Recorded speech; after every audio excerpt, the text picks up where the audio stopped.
Je ne serai pas long, afin de vous permettre de rentrer. Donnez-moi 30 minutes, ça va? Amen. Le thème de mon message, c'est Jésus-Christ t'aime. Amen. Genèse 24, versets 1 à 6. Abraham était vieux, avancé en âge, et l'Éternel avait béni Abraham en toutes choses. Abraham dit à son serviteur, le plus ancien de sa maison, l'intendant de tous ses biens, mais je te prie ta main sous ma cuisse, je te ferai jurer par l'Éternel, le Dieu du ciel et le Dieu de la terre, de ne pas prendre pour mon fils une femme parmi les filles de Cananéens, au milieu desquelles j'habite, et d'aller dans mon pays et dans ma patrie prendre une femme pour mon fils Isaac. Le serviteur lui répondit, peut-être la femme ne voudra-t-elle pas me suivre dans ce pays-ci? Devrais-je mener ton fils dans le pays d'où tu es sorti? Abraham lui dit, garde-toi d'y mener mon fils. Prenez place, s'il vous plaît.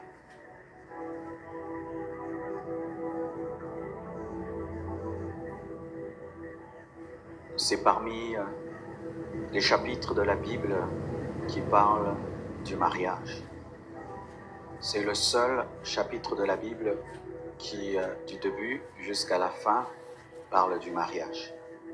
Dans la Bible, il y a certains versets à gauche et à droite, mais dans la Bible, c'est le seul chapitre, Genèse 24, qui parle du mariage de Rebecca et d'Isaac. Ce passage révèle que l'homme de la destinée existe et la femme de la destinée existe. Nous entendons des gens qui enseignent et qui disent que tu choisis une femme et puis tu la présentes à Dieu. Ce passage me révèle qu'il faut demander à Dieu une femme, il faut demander à Dieu un homme. Parce que Eliezer a prié. C'est alors qu'il a rencontré Rebecca. Je ne vais pas vraiment enseigner sur ça, mais en soi, j'ai donné ce passage afin de parler d'un exemple d'amour. Nous voyons un homme, Abraham, vieux, très très riche, qui a perdu sa femme Sarah et qui a un fils héritier très riche, mais il n'a pas de femme. Normalement, il fallait que Isaac lui-même se déplace pour aller chercher une femme, n'est-ce pas? Mais là, on choisit pas le plus vieux des serviteurs, parce que certains enseignent que Eliezer était le plus vieux. Non, il était le plus ancien. Il y a une différence entre être le plus vieux et le plus ancien, parce que tu peux être le plus vieux, mais tu es le nouveau. C'était le serviteur le plus ancien, et qui n'était pas le serviteur le plus ancien seulement, il était aussi l'intendant de tous ses biens, pour dire qu'il a confié cette tâche à la personne la plus importante de sa vie. Parce que pour des personnes précieuses, on utilise des personnes précieuses. Isaac était précieux et il fallait pour une telle tâche quelqu'un de précieux. Alors, l'intendant s'en va. Et avant de partir, il dit à Abraham, peut-être que la fille ne voudra pas venir parce qu'elle doit voir celui qu'elle va épouser. Alors il faudrait que j'amène Isaac. Il dit non. Si c'est elle, elle va accepter de quitter son père, sa mère, sa maison, tout ce qu'elle a pour venir vers mon fils. J'ai perdu Sarah, je ne peux pas perdre Isaac. Et fais-moi jurer que tu n'amèneras pas mon fils vers elle et que tu ne vas pas amener n'importe qui à mon fils, ce sera un membre de la famille. Il fait le vœu et il s'en va. Et comment tu vas trouver? Il a prié. Il a dit que la femme à qui tu as destiné ton serviteur, quand je lui demanderai de l'eau, me donne, et sans lui demander de donner de l'eau au chameau et au serviteur, qu'elle le fasse d'elle-même. C'est-à-dire que ça doit être une personne qui a une bonté naturelle. Amen. Pas une bonté forcée. Et à peine qu'il a prié, directement, Rebecca sort. Automatiquement. Et je vais sauter, on lui donne des cadeaux, Elle donne de l'eau aux chameaux, elle donne de l'eau aux serviteurs. Et il veut prendre cette fille et l'amener auprès d'Isaac. La famille veut faire traîner les choses. Il dit non, Dieu m'a exaucé. Dites-moi. Et on dit, voyez la fille elle-même, qu'elle décide s'il va aller ou pas. C'est sa volonté. Consultez la volonté de la fille. Et on pose la question à Rebecca, on dit, veux-tu aller avec cet homme? Il dit oui, je veux aller avec cet homme. Elle quitte son père, elle quitte sa mère, elle quitte son puits, ses amis, et elle va vers Isaac. Lorsque elle arrive, de loin elle aperçoit Isaac, sans présentation, elle sent que ça doit être lui. Elle dit qui est cet homme? On dit c'est Isaac. Elle se couvre et Isaac la prend. Et la Bible dit qu'il fut consolé de l'absence de sa mère. Rien dans la Bible n'est écrit au hasard et tout dans la Bible est écrit autour de Christ. Je répète, rien dans la Bible est écrit au hasard et tout ce qui est écrit dans la Bible est écrit autour de Christ. Christ est dans la Bible de Genèse à Apocalypse. Et où est-ce qu'on trouve Christ dans cette histoire?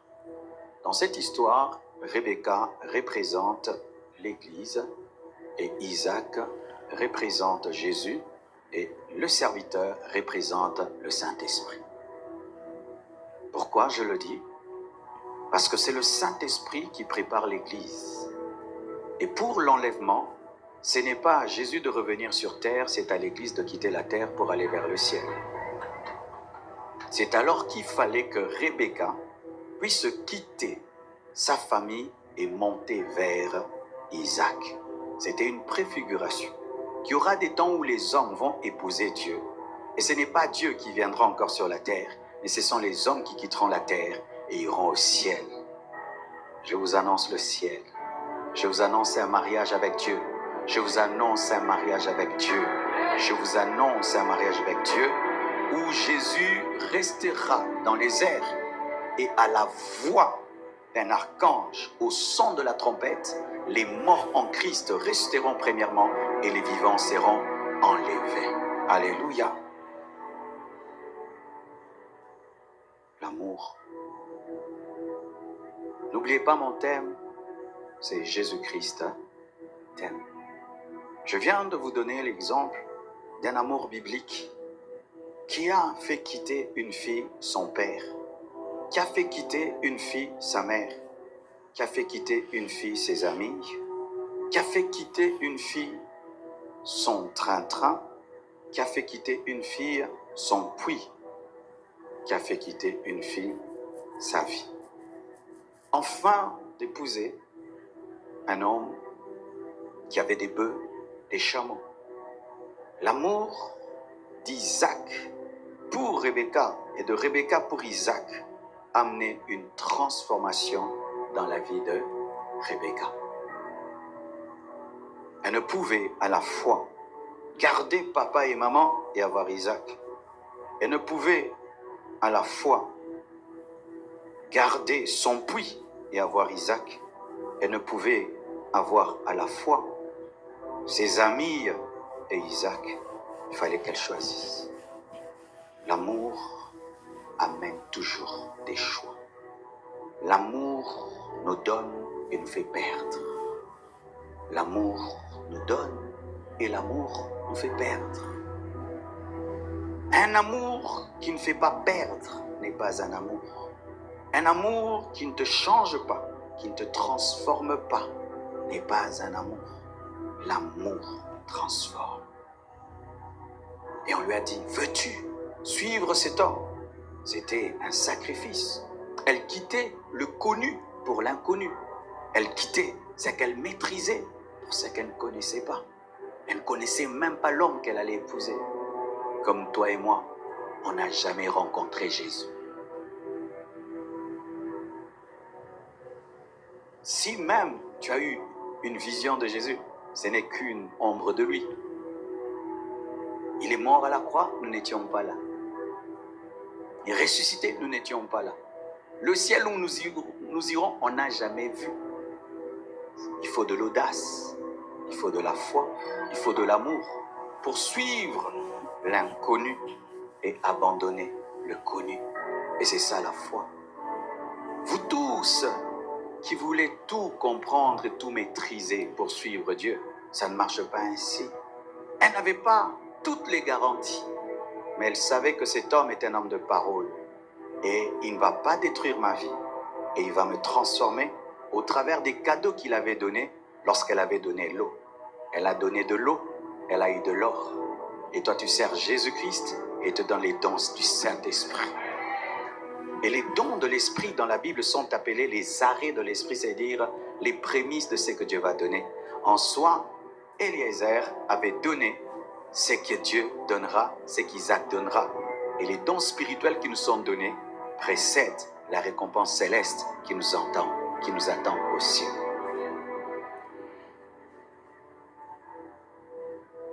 Si un jour, mettons que Donald Trump est célibataire, il vient épouser une luxembourgeoise, qu'est-ce que ça va amener dans la vie de cette fille? L'ambassade des États-Unis va la chercher. Si elle n'a pas de visa, elle aura le visa. Vrai ou faux? Tout d'un coup, elle va devenir milliardaire, n'est-ce pas? Elle va payer le prix de parler anglais. Elle aura tout d'un coup des gardes du corps. Tout d'un coup, une vie va venir dans sa vie parce qu'un président l'a aimé. Un homme fait de chair et d'os aime une fille du Luxembourg, et cette fille ne sera plus jamais la même. Tu n'auras plus la toucher, lui parler n'importe comment. Elle pourra téléphoner, tu te retrouves en prison. Mais elle n'est pas présidente, elle est aimée par le président. Si aujourd'hui Elon Musk devient célibataire et veut épouser une luxembourgeoise, tout d'un coup, toutes les voitures Tesla deviennent à elle. Elle n'a pas construit une seule voiture, mais ce qui est à Elon devient à toi. Et quand Jésus-Christ t'aime, tu n'as pas besoin de mourir à la croix devient à toi. Quand Jésus-Christ t'aime, tu n'as pas besoin de créer la nouvelle Jérusalem céleste, ça devient à toi. Quand Jésus-Christ t'aime, les anges viennent dans ta vie et te gardent et te protègent. Quand Jésus-Christ t'aime, ce qu'il a fait est à toi. Quand Jésus-Christ t'aime, ta vie est bouleversée, changée. Quand Jésus-Christ t'aime, tu n'es plus maudit, mais tu es béni. Quand Jésus-Christ t'aime, tu n'es plus captif de Satan. Quand Jésus-Christ t'aime, ce que tu ne pouvais pas faire, tu le fais. Pourquoi? À cause de l'amour, à cause de l'alliance. Et j'aimerais vous dire ici, il y a plus que Elon Musk, il y a plus que le président Donald Trump, il y a plus que Isaac, il y a Jésus-Christ de Nazareth. Je suis venu vous dire que Jésus-Christ vous aime. Jésus-Christ t'aime. Jésus-Christ t'aime. Jésus-Christ t'aime. Celui qui a créé Elon Musk, celui qui a créé Donald Trump, celui qui a créé Isaac t'aime. Et si Jésus-Christ t'aime, aucun démon ne peut habiter en toi. Si Jésus-Christ t'aime, personne ne peut te maudire. Si Jésus-Christ t'aime, tes péchés sont pardonnés. Si Jésus-Christ t'aime, le Saint-Esprit va t'aimer. Si Jésus-Christ t'aime, tu vas recevoir les dons spirituels. Si Jésus-Christ t'aime, même si tu meurs, il te ressuscitera. Si Jésus-Christ t'aime, ton nom aura le visa céleste. Ton nom sera écrit dans le livre de vie. Si Jésus-Christ t'aime, tu auras la joie, tu auras la paix, tu auras le bonheur. Et j'enlève si. J'affirme que Jésus-Christ t'aime. Il n'y a pas de si, Jésus-Christ t'aime. Pour Elon Musk, j'ai dit si. Pour Donald Trump, j'ai dit si. Mais pour Jésus, il n'y a pas de si. Jésus t'aime. Jésus t'aime. Jésus t'aime. Est-ce que je peux vous le décrire?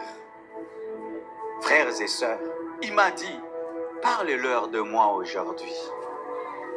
Lorsque tu lis le livre de l'Apocalypse, 1 verset 12 à 20,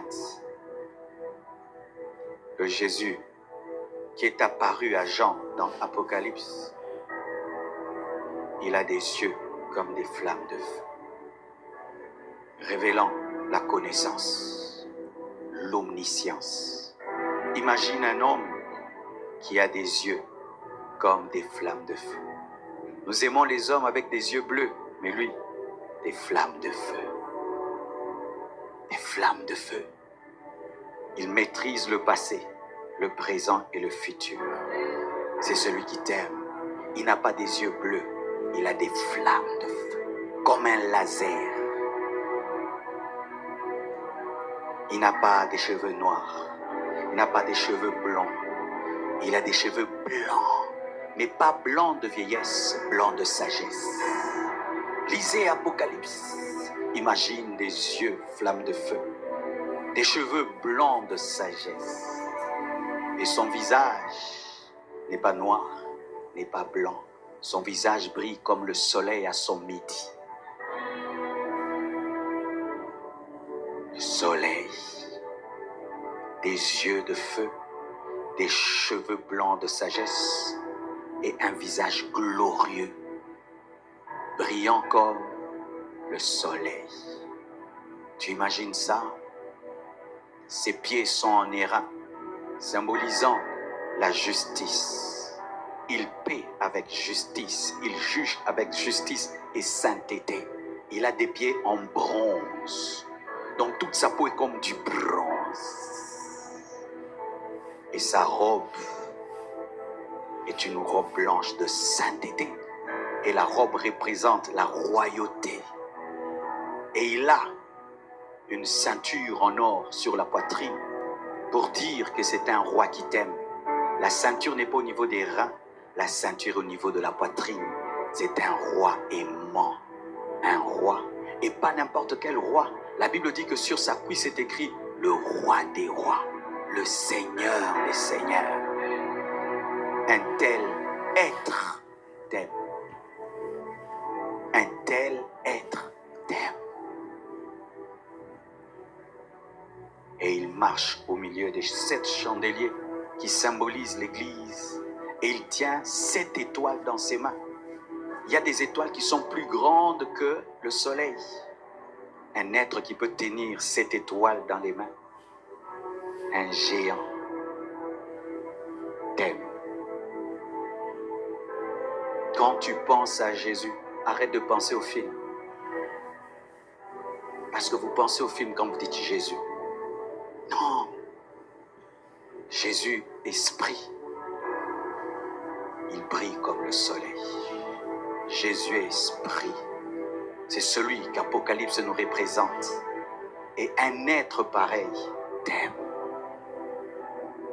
te poursuit, te pourchasse. Quand tu dors, il est là. Quand tu te réveilles, il est là. Il est ici. Qui peut te toucher? Qui peut t'atteindre? Qui peut te détruire?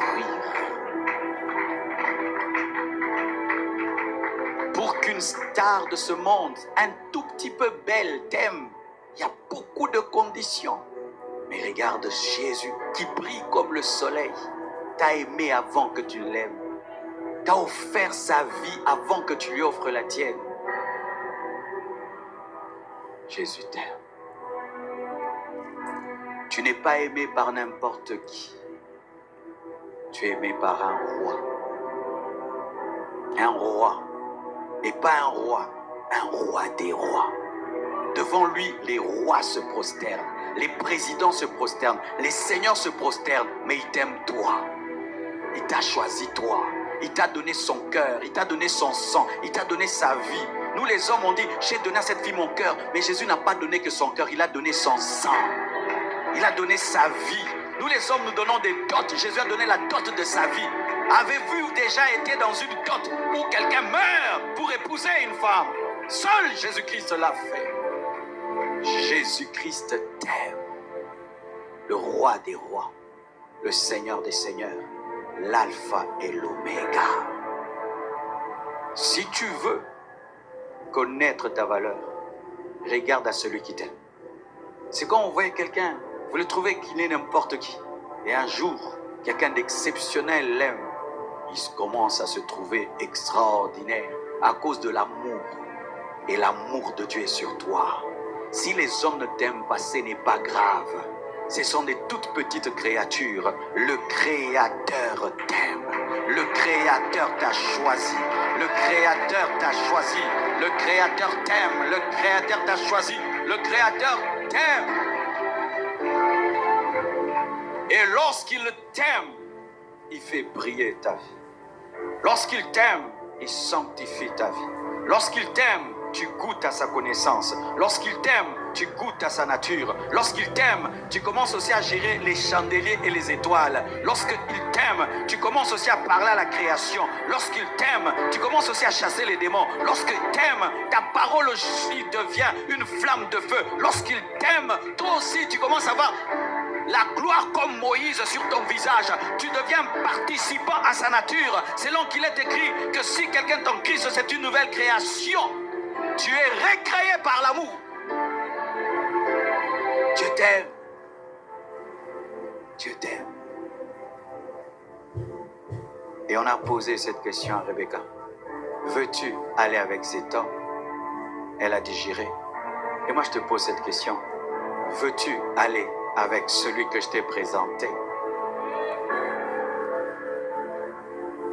Dis non aux hommes, mais ne dis jamais non à Dieu. Dis non aux hommes, ne dis jamais non à Jésus. Mais dans le prix que tu vas payer, il y aura des pleurs et des abandons. Et j'aimerais un peu insister là. Aujourd'hui, nous avons des gens qui veulent aimer Jésus, mais qui ne veulent rien perdre.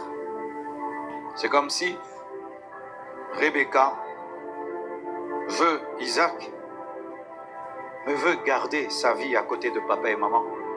Le mariage sera impossible. Si vous avez choisi Jésus, renoncez à votre vie passée. Renoncez à votre vie passée. Séparez-vous de votre vie passée. Vous ne pouvez pas tout avoir. Dans l'amour, on sacrifie toujours quelque chose. Dans l'amour, on sacrifie même des personnes, n'est-ce pas? Une fille qui avait 10 copains, quand elle décide de se marier, elle perd tous ses copains, n'est-ce pas? Une fille qui épouse un homme, qui dit, ben moi, je ne veux plus que tu te portes des mini. Elle ne va plus porter de mini-jupe.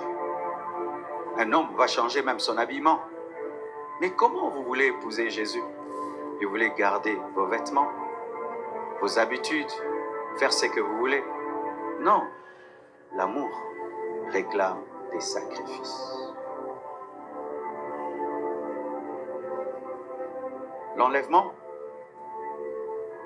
nous fera perdre nos maisons, nos voitures, nos biens, nos comptes en banque.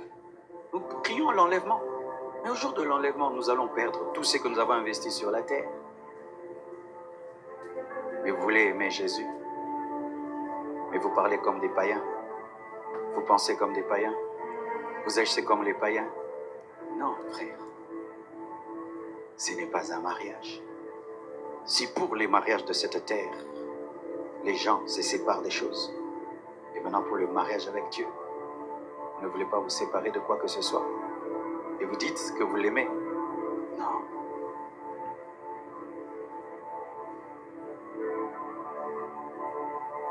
Il y a deux sortes de sanctification.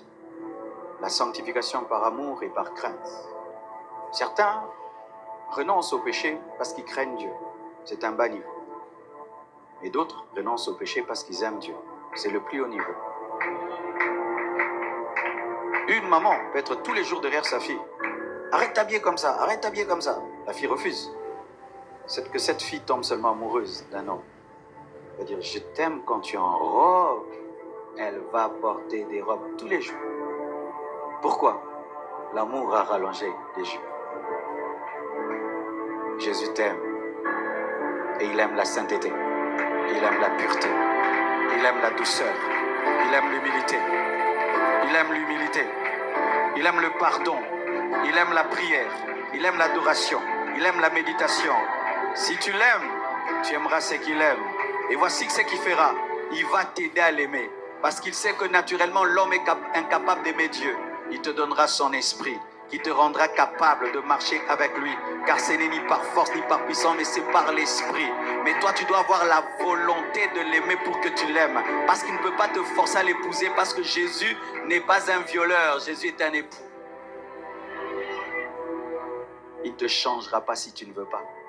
Il ne régnera pas sur toi si tu ne veux pas. Il ne te dominera pas si tu ne veux pas. Ça doit être volontaire. On a posé la question à Rebecca. Veux-tu suivre cet homme? Je le veux. Aujourd'hui, il m'a dit de vous donner ce simple message. Veux-tu me suivre? Veux-tu m'appartenir? Veux-tu être à moi? Quelle humilité! Je crée ce piano et je suis Monsieur Yamaha. Et puis je viens de demander à ce piano, veux-tu que je joue sur toi? Quelle politesse et quel respect. C'est ce que Dieu a fait. Il nous a créé à son image, à sa ressemblance. Mais pour qu'il puisse te diriger, te dit, veux-tu que je te dirige? Veux-tu me donner ta vie? Veux-tu me servir? Il pourrait nous prendre et nous utiliser. Mais Jésus n'est pas un démon pour nous posséder. Jésus est un Seigneur bien éduqué qui doit collaborer avec ta volonté. C'est pourquoi personne ne sera au ciel par accident. Tous ceux qui iront au ciel iront volontairement. Et personne n'ira en enfer par accident. Tous ceux qui iront en enfer auront refusé l'amour de Dieu. C'est ton choix. Tu es libre, tu es libre. Je te propose la vie ou la mort, mais je te conseille de choisir la vie. Je te conseille de choisir Jésus. Jésus est Jésus. Oh, donne-moi la main. Car si Jésus ne t'épouse pas, il y a l'autre mari qui va t'épouser. Il s'appelle Satan. C'est un destructeur, c'est un voleur. Il va anéantir ta vie, il va détruire ta vie et il va te jeter en enfer. Car si tu refuses Jésus, tu as choisi l'autre. Il n'y a pas de neutralité dans la spiritualité. Celui qui refuse le mariage avec Jésus a choisi le mariage avec le diable. Mais le diable est un destructeur. Le diable est un meurtrier. Le diable est un voleur. Pas de neutralité. Les gens enseignent la neutralité, ça n'existe pas. Moi, je suis un homme sans religion. Oui, tu peux être sans religion, mais tout homme est sous l'emprise d'un esprit. Il n'y a pas de célibataire spirituel. Si tu n'es pas marié à Jésus, tu es marié à Satan. Automatiquement. Je te conseille Jésus. Et si tu as épousé Satan, tu peux divorcer ce soir. En tant que maire de la ville du Luxembourg spirituel, je suis venu déclarer ton divorce avec le monde de ténèbres, ton divorce avec les œuvres maléfiques, ton divorce avec le satanisme, ton divorce avec l'adultère, ton divorce avec l'orgueil, le mensonge, ton divorce au nom de Jésus-Christ de Nazareth. Il est venu libérer les captifs. Il est venu libérer les captifs de la même manière qu'il a libéré le possédé de Gadara qui était sous l'emprise de l'esprit de folie. Il est venu déclarer le divorce avec la Mami Wata, avec la sirène de Zo, avec l'esprit de mort. Il est venu te libérer, mais tu dois le vouloir. Tu dois le vouloir. Il m'est apparu. Il m'est apparu quand j'étais jeune à 15 ans. Et il m'a dit, Marcelo, convertis-toi. Il ne s'est pas imposé. Je devais choisir. Une lumière m'est apparue. Une voix m'a parlé. Et Jésus est entré dans ma vie. Il est ici. Et je termine en vous disant que même ce que je viens de décrire de lui, ce n'est pas lui. Car la Bible dit dans Apocalypse que c'est un ange. Jésus l'appelle mon ange. Vous savez pourquoi? Parce que personne ne peut voir Dieu. Quand même Jean a dit qu'il l'a vu, c'était son ange. Parce qu'il habite une lumière inaccessible que personne ne peut voir et n'a vu. Même les anges qui disent voir Dieu ne voient qu'une partie de sa gloire. Mais une telle personne t'aime. Vous imaginez ça? Le Jean de l'Apocalypse qui a parlé de Jésus là, c'était son ange. C'est-à-dire qu'il est tellement glorieux que s'il apparaît à ses prophètes tel qu'il est, il meurt. Il est tellement glorieux que s'il apparaît même aux séraphins tel qu'il est, il disparaît. Il doit diminuer l'intensité de sa lumière pour que tu puisses voir un tout petit peu. Car il se révèle tel qu'il est. Personne ne verra. Tout le monde devient aveugle. Mais cette lumière la t'aime.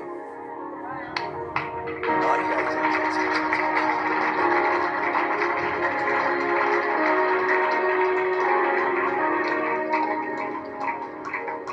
Si Dieu devait se manifester tel qu'il était, il n'y aurait aucune description de lui, parce que tout le monde serait aveugle.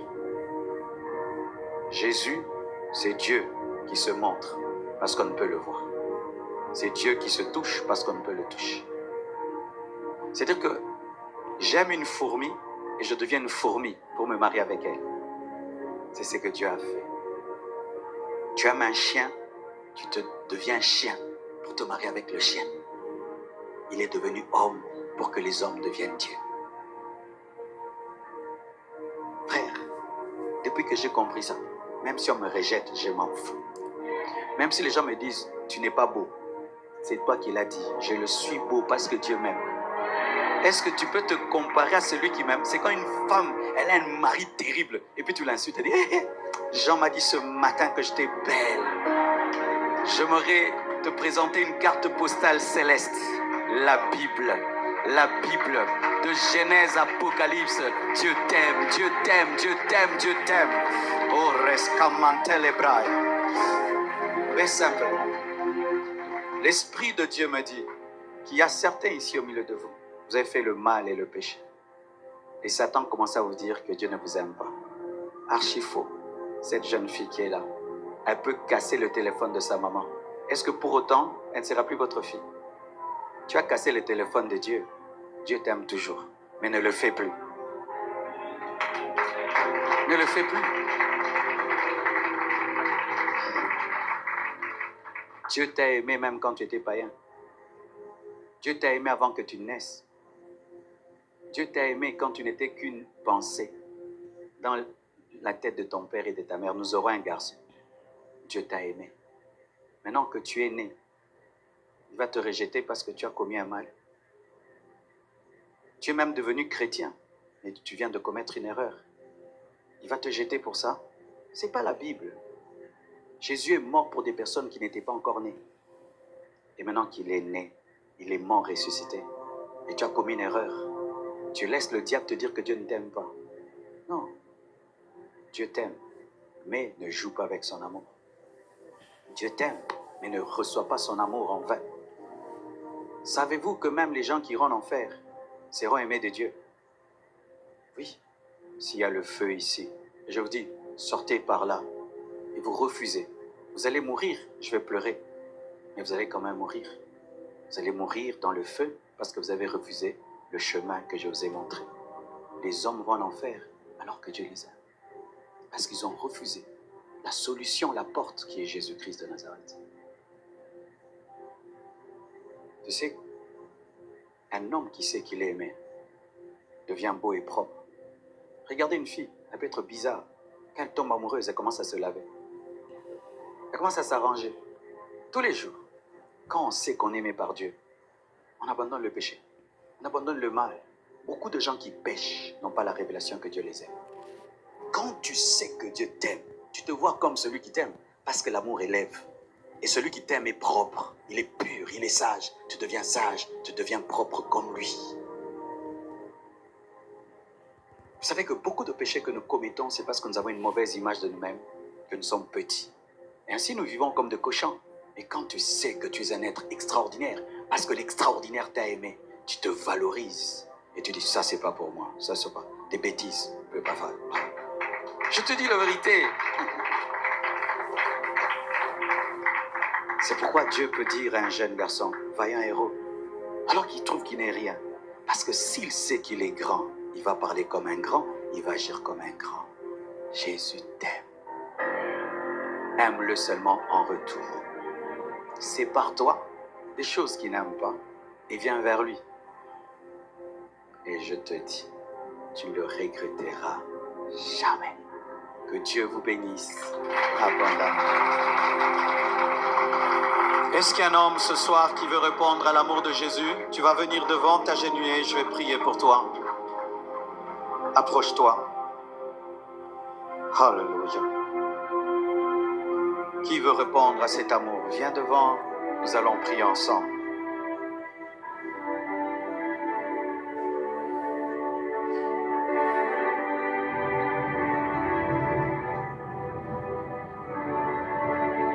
Acclamons le Seigneur. Puiser, moi je viens puiser, puiser, puiser. Plus de toi encore, puiser, puiser.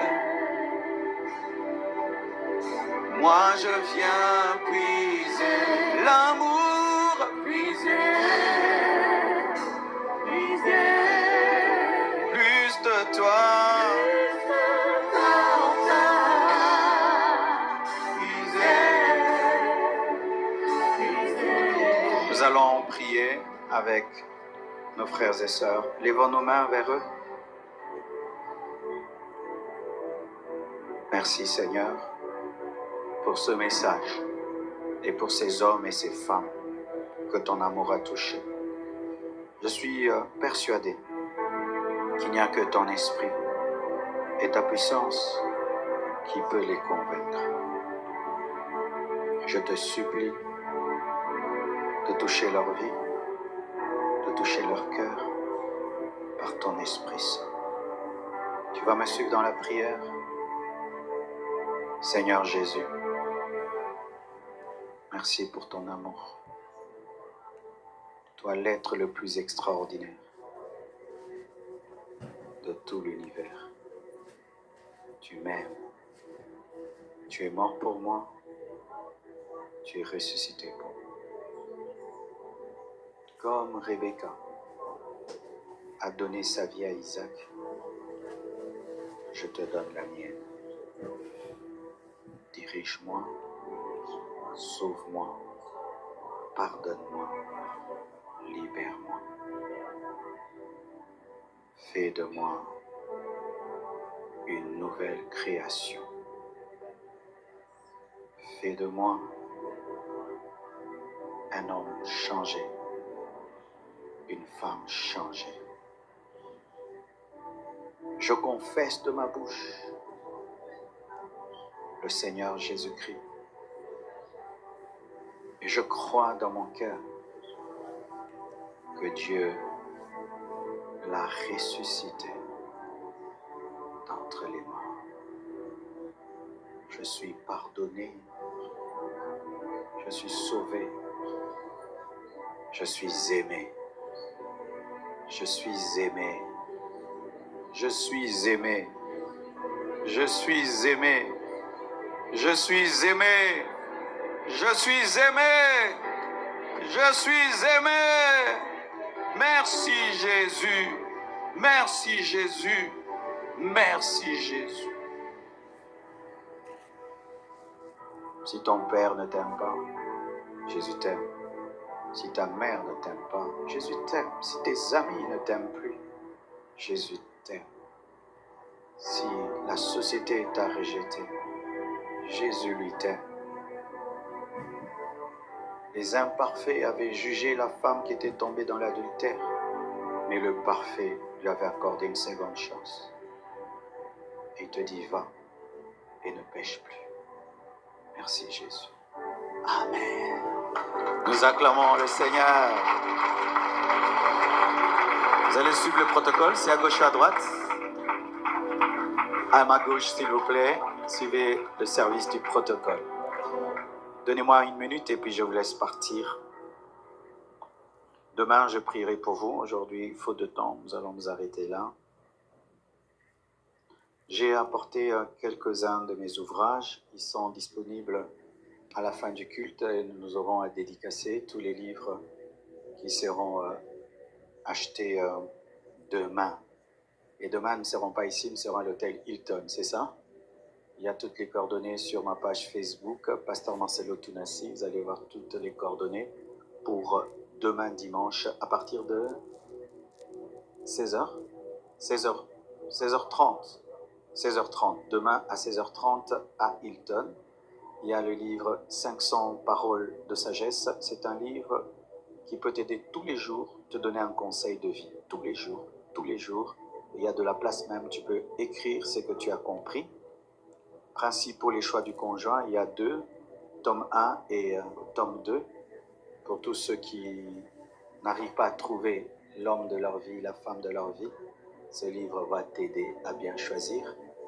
Si tu as un enfant, un garçon qui te ramène toute une nouvelle fiancée, il faut lui acheter ça. Amen. Et La voie du véritable pardon, c'est un livre qui parle d'amour, de pardon. On t'a fait du mal, tu as du mal à pardonner.